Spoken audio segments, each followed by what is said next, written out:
हज़रत इब्ने अब्बास रज़ी अल्लाह ताला अन्हा से रवायत है कि रसूल अल्लाह सल्लल्लाहु अलैहि वालैहि वसल्लम ने फरमाया कि हरगिज़ कोई औरत किसी अजनबी के पास तन्हाई में ना रहे और औरत सफ़र ना करे मगर ये कि उसके साथ महरम हो।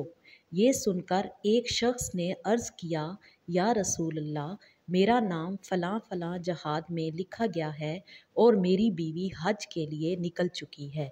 चूँकि ये जहाद फ़र्ज़ ऐन नहीं था, इसलिए आप सल्लल्लाहु अलैहि वसल्लम ने फ़रमाया कि जाओ बीवी के साथ हज करो। बाहवाला बुखारी मुस्लिम। तशरीह: औरत कमज़ोर भी है और फितना का सबब भी, इसलिए शरीयत मुताहरा ने ये कानून रखा है कि सफ़र दीनी हो या दुनियावी, दूर के सफ़र पर औरत बग़ैर शौहर या बग़ैर महरम के ना जाए।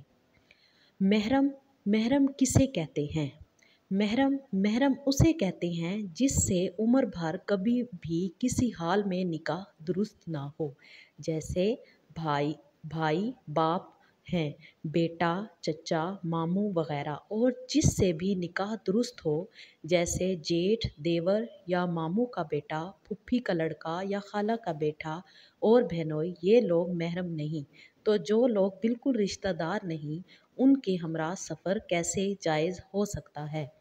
बहुत सी औरतें महज शौक़ और ज़ौक़ को देखती हैं, शरीयत के कानून को नहीं देखती और गैर महरम के साथ हज के लिए चल देती हैं। ये सरासर हराम। भला जिस हज में शुरू से आखिर तक शरीयत की खिलाफ वर्जी की गई हो, कैसे मकबूल हो सकता है? बग़ैर महरम के 48 मील का सफ़र औरतों के लिए जायज़ नहीं, अगरचे वो हवाई जहाज़ से हो या रेल से हो। दूर के सफ़र से इतनी मुसाफत मुराद है।